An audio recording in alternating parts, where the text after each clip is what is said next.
Presiden memberi penegasan agar supaya semua tindakan-tindakan pelanggaran yang bersifat kriminal, baik itu dalam bentuk perusakan benda, fasilitas umum, dan harta milik pribadi, supaya dilaksanakan satu penindakan yang tegas dan secara hukum. Apabila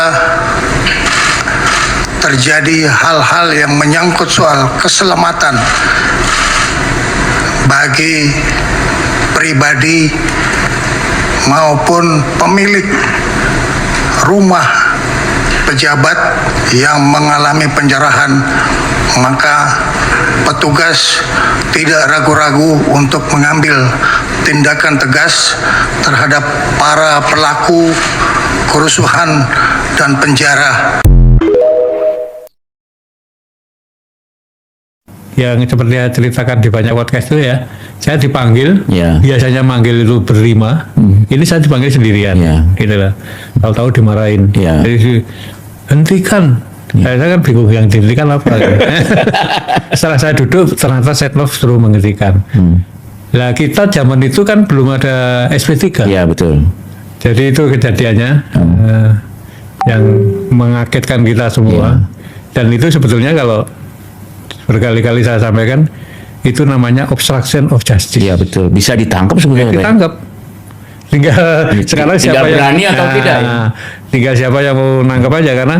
Tapi Pak waktu itu selain Pak Jokowi dan Bapak, Pak Pratik juga ada Pak. Ada. Jadi sebetulnya kalau Pak Pratik mau memberi kesaksian, Bapak memberi kesaksian, selesai udah Pak Jokowi. Iya betul. Luar biasa Pak. Iya. Jadi nasib Pak Jokowi ini tinggal tergantung Pak Pratik sekarang. Iya. Jadi kalau betul. Pak Pratik kompak sama Pak Agus, waduh, obstruction of justice itu berapa tahun, Pak? Ya monggo nanti dorong Pak Pratik supaya kita bisa jadi kayak negara Korea Selatan ya. Ya. Hampir semua mantan presidennya di penjara.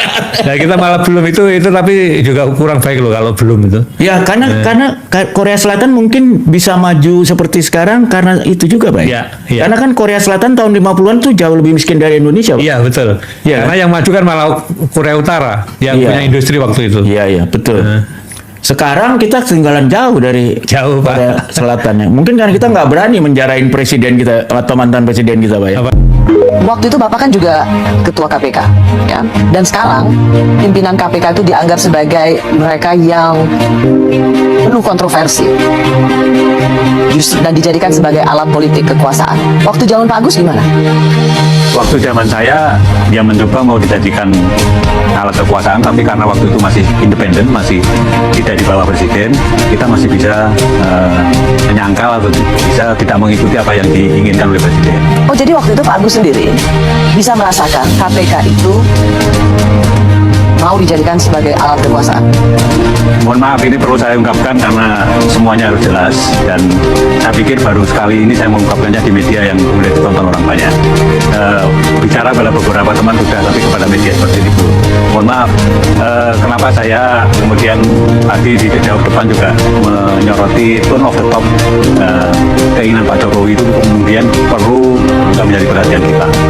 Saya terus terang pada waktu kasus IKTP, saya dipanggil sendirian oleh presiden pada waktu ditemani oleh Pak Pratikno. Jadi saya heran, biasanya yang manggil itu berlima, ini kok sendirian. Dan dipanggilnya juga bukan lewat ruang wartawan, tapi ruang masjid kecil itu. Jadi dijemput dari sana. Nah itu di sana begitu saya masuk, presiden udah marah. Presiden udah marah, menginginkan karena baru bisa masuk itu, dia udah teriak hentikan. Kan saya heran, hentikan, yang dihentikan apanya gitu kan. Setelah saya duduk, ternyata saya baru tahu kalau yang turun hentikan itu adalah kasus sama Setnov. Ketua DPR waktu itu? Ya, ketua DPR pada waktu itu mempunyai kasus IKTP, supaya tidak diteruskan. Nah, sprindik itu kan sudah saya keluarin 3 minggu yang lalu dari presiden bicara itu. Sprindik itu tidak mungkin, karena KPK tidak punya SP3, tidak mungkin saya berhentikan, saya batalkan. Kemudian karena tugas di KPK itu seperti itu, makanya ya kemudian ya saya perhatikan, saya jalan terus. Tapi akhirnya kan dilakukan revisi undang-undang, nanti kan intinya revisi undang-undang itu kan SP3 menjadi ada, kemudian di bawah presiden, karena apa pada waktu itu mungkin presiden merasa bahwa ini ketua KPK diperintah presiden kok nggak mau, apa mungkin begitu nanti. Itu gelagat awalnya ya? Ya, jadi jadinya kan revisi undang-undang KPK itu, dan sebelum revisi undang-undang KPK itu Anda kemudian juga perlu pahami hasil itu kemudian kan bukan main. KPK sarang Taliban, jadi sehingga civil society pada waktu itu yang membela itu revisi undang-undang KPK itu sangat sedikit. Teman-teman saya seperti Pak Imam Prasojo itu nggak datang juga pada waktu itu, karena tidak sebanyak waktu membela cicak buaya. Pada waktu cicak buaya, karena merasa ini KPK sudah seperti Taliban, seolah-olah omongannya Basar itu betul gitu. Jadi revisi undang-undang KPK kemudian terjadi. Anda kemudian melihat di periode kedua ini kan yang namanya Corruption Perception Index itu kan turun terus-menerus. Oke. Itu menjadi gambaran kita, karena itu yang menilai adalah 9 lembaga internasional. Pak Agus, kalau saya ingin kembali, jadi ini sebuah kesaksian ya, dan fakta yang Pak Agus alami, bahwa Bapak dipanggil oleh Presiden untuk menghentikan kasus IKTB yang mentersangkakan Setia Novanto, waktu itu menjadi Ketua DPR. Ya. Bapak bersaksi itu ya? Saya bersaksi, dan itu memang terjadi yang sesungguhnya saya alami sendiri. Saya awalnya tidak cerita kepada komisioner yang lain, tapi setelah beberapa lama itu sudah saya cerita. Apa yang Bapak jawab ke Pak Presiden ketika Bapak Presiden mengatakan hentikan soal IKTB ini? Saya bicara apa adanya aja, bahwa sprindik sudah saya keluarkan 3 minggu yang lalu, di KPK itu nggak ada SP3. Nggak mungkin yang memberikan itu. Yang Anda tangkap Pak Agus, yang ingin dihentikan Presiden itu adalah jangan sampai mentersangkakan Setia Novanto waktu itu menjadi Ketua DPR. Karena Presiden waktu itu juga nanya kepada Pak Mensek nih, Pak Salafik, sprindik itu apa tuh gitu. jadi itu kejadiannya pada waktu itu. Dan akhir dari pertemuan itu apa Pak? Yang nggak ada apa-apa. Saya diperintahkan nggak mau, ya sudah saya pulang begitu aja. Dan Bapak kemudian melihat time frame-nya atau waktu demi waktu, bagaimana kemudian ada pelemahan KPK. Salah satunya dari kesaksian yang baru saja Pak Agus Raharjo katakan bahwa memang karena pimpinan KPK independen, tidak bisa diperintah oleh kekuasaan, maka dengan cara mengubah undang-undang KPK lah pimpinan KPK dapat diatur. Ya, itu salah satu yang setelah kejadian revisi undang-undang KPK kemudian menjadi perenungan saya. Ternyata pengen KPK itu bisa diperintah-perintah gitu. Setelah itu, bagaimana relasi Pak Agus dan pimpinan KPK lainnya dengan istana? Pada waktu revisi undang-undang KPK, semua orang mungkin tahu. Pengen ketemu nggak diizinkan. Bahkan bukan hanya ketemu presiden, ketemu Menteri Kumham saja tidak diizinkan. Pimpinan KPK waktu itu? Jadi itu yang kami katakan. Kemudian saya kemudian diajak Pak Muhammad Syarif ya, ketemu dengan Menteri Kumham, tapi draftnya juga nggak ditunjukkan. Jadi sampai terakhir itu kami nggak tahu sebetulnya yang direvisi ini apa, itu kita nggak tahu. Itu kejadian yang kami alami terakhir kami di KPK. Jadi seperti pimpinan lembaga negara pemberantasan korupsi yang kemudian terasingkan. Ya. Bayangkan revisi undang-undang KPK selesai dalam waktu berapa? 12 hari, dan pimpinan KPK sama sekali nggak tahu apa yang direvisi sampai terakhir. Gempar se-Indonesia, Prabowo Subianto tegaskan dengan keras, Joko Widodo harus segera dipanggil, diperiksa, dan diproses hukum secepatnya. Tidak ada istimewa, semua sama di mata hukum. Penyiar, Menyala News. Pembukaan momen bersitari bagi negara. Assalamualaikum warahmatullahi wabarakatuh. Selamat pagi, selamat siang, selamat bertemu kembali seluruh pendengar setia kami di seluruh pelosok Nusantara. Dari Sabang sampai Merauke, dari Miangas sampai Pulau Rote. Dimanapun Anda berada, ini adalah Menyala News. Ingat dan tanamkan selalu nama ini, Menyala News. Satu-satunya wadah kebenaran, satu-satunya suara rakyat yang tidak pernah dibungkam, tidak pernah takut pada kekuasaan, dan selalu menyampaikan fakta sejelas-jelasnya, selengkap-lengkapnya, tanpa dikurangi sedikit pun. Saudara sekalian, hari ini, detik ini, kita sedang menuliskan lembaran emas baru dalam sejarah peradaban hukum di Indonesia. Kabar yang paling ditunggu jutaan rakyat akhirnya datang juga. Pernyataan yang menjadi harapan besar seluruh bangsa akhirnya dilontarkan dengan lantang dan tegas. Bapak Prabowo Subianto, pemimpin besar bangsa, telah berbicara di depan umum, di hadapan awak media nasional dan internasional dengan suara yang berwibawa, tegas, dan tidak ada tawar-menawar. Beliau menegaskan kalimat yang akan mengguncang fondasi kekuasaan lama.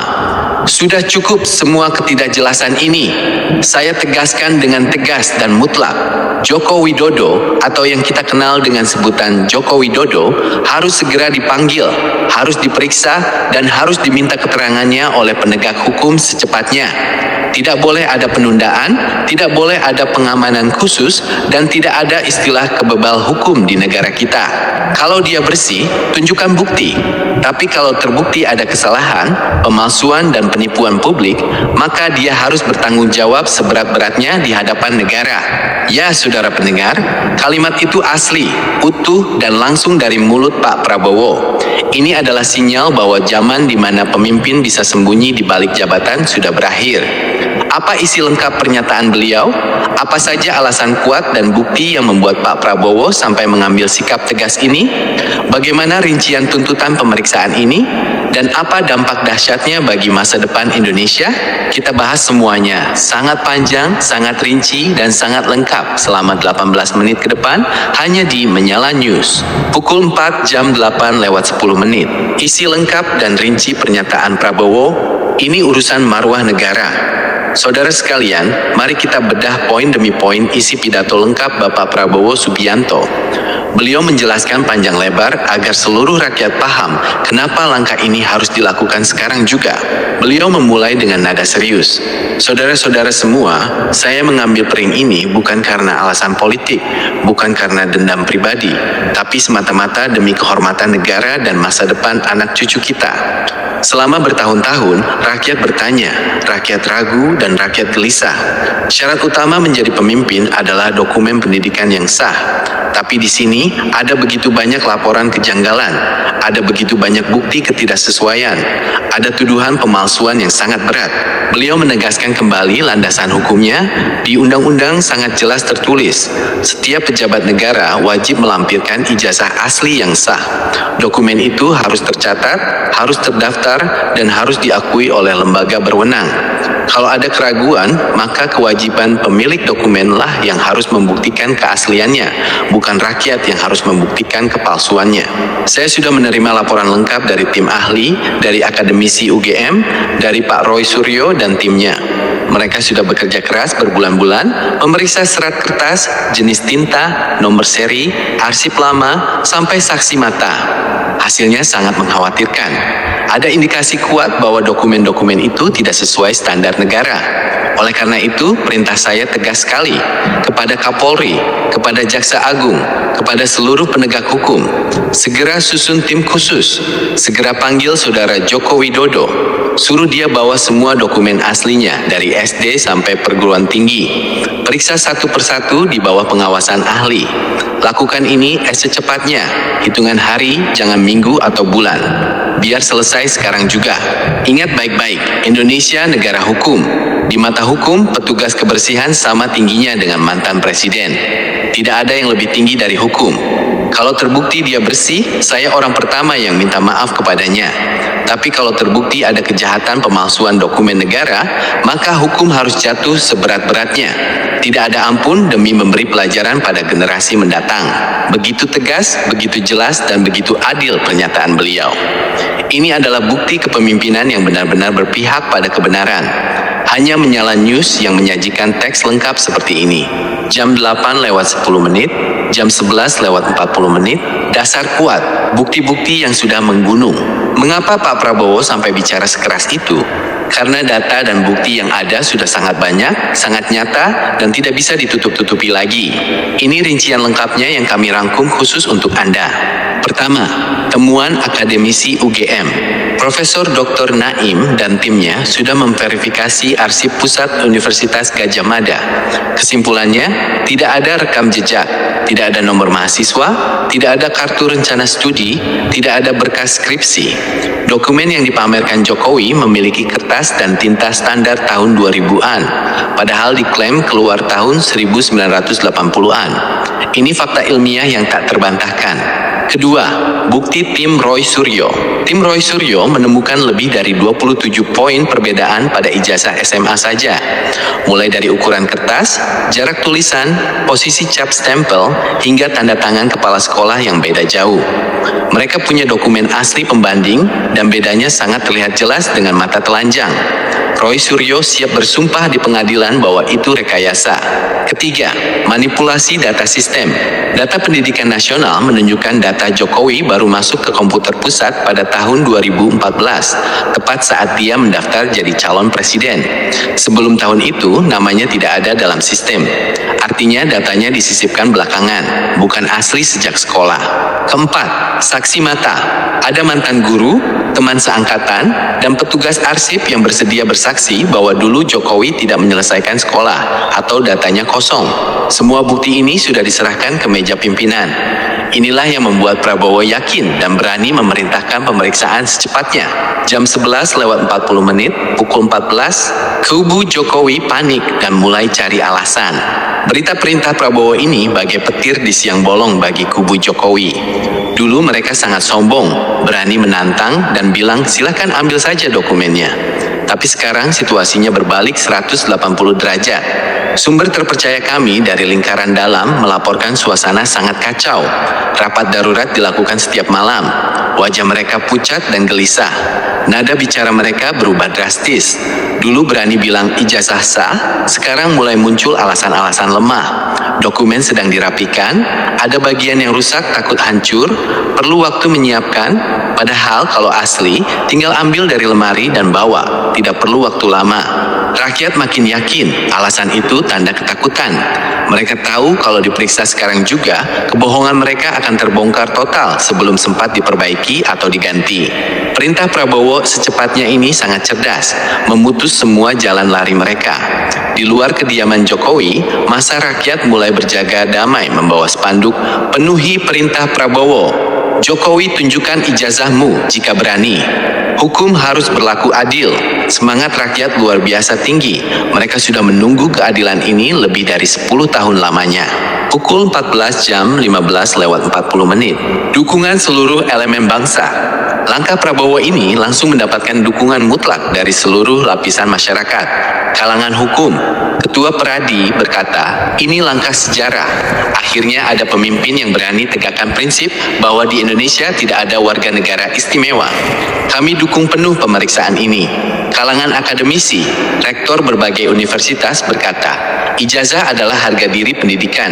Siapapun memalsukan harus ditindak. Terima kasih Pak Prabowo sudah lindungi marwah pendidikan kita. Tokoh agama dan masyarakat serempak berkata, inilah keadilan yang kami harapkan. Jangan pandang siapa dia, lihat apa buktinya.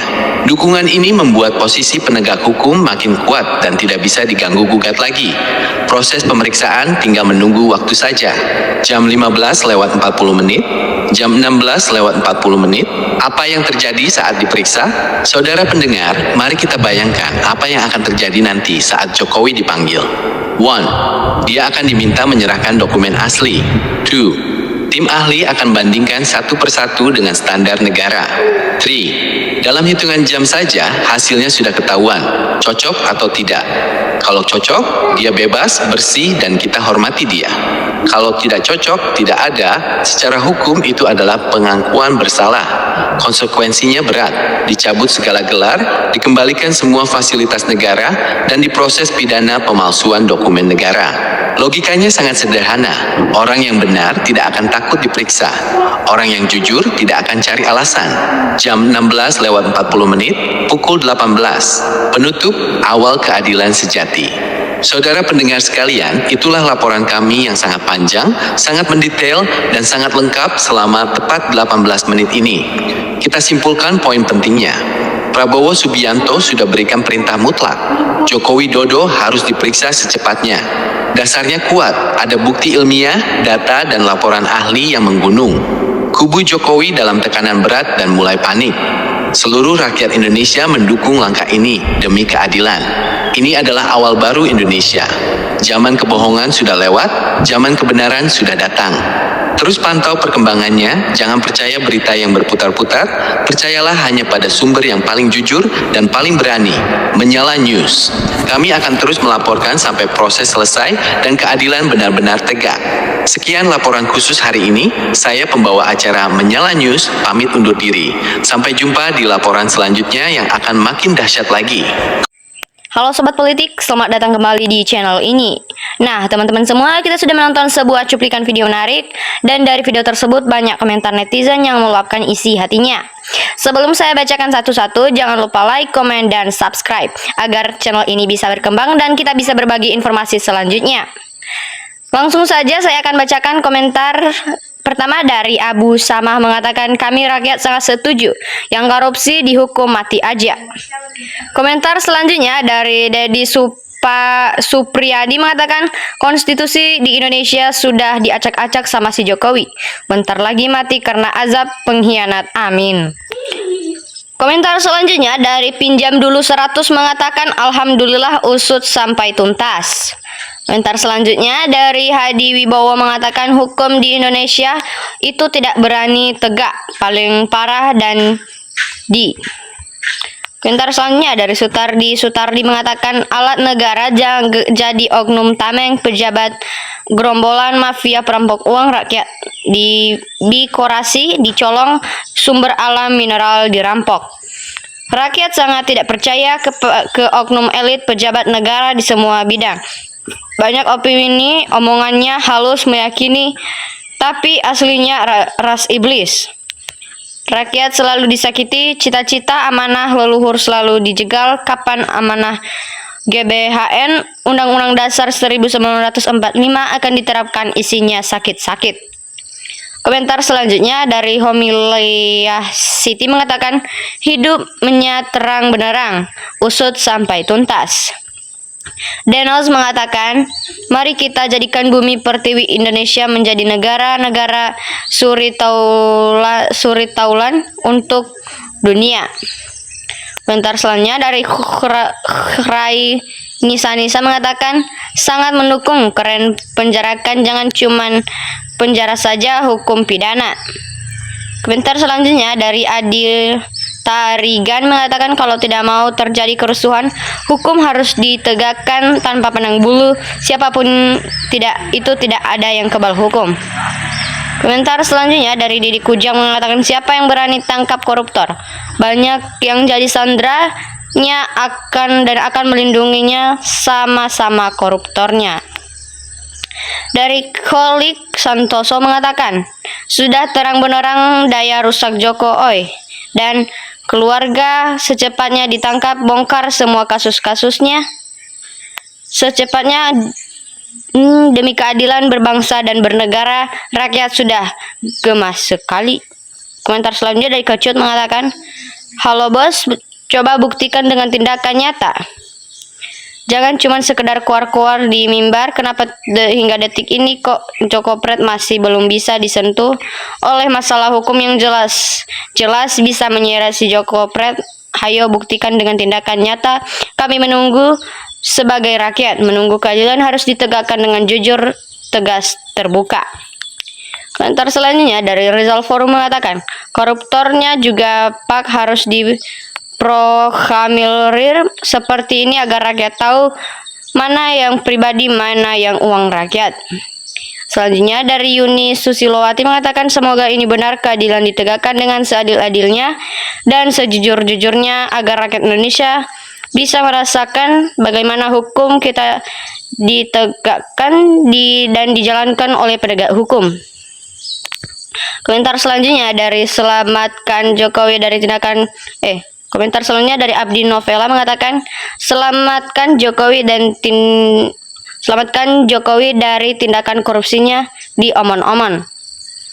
Komentar selanjutnya dari Sigit Sanjaya mengatakan, Allahu Akbar, Allahu Akbar, Allahu Akbar.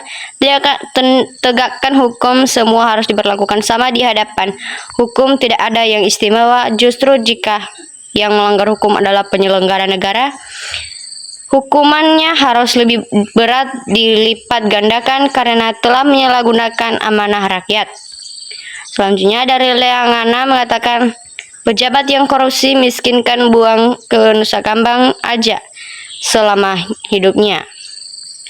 Komentar selanjutnya dari Iskandar mengatakan, saya sebagai rakyat tidak rela sama sekali Jokowi diberi atau dibuatkan rumah. Saya mohon semua yang diberikan ke Jokowi, entah uang entah barang, mohon ditarik kembali. Jokowi harus dimiskinkan, justru hukum mati.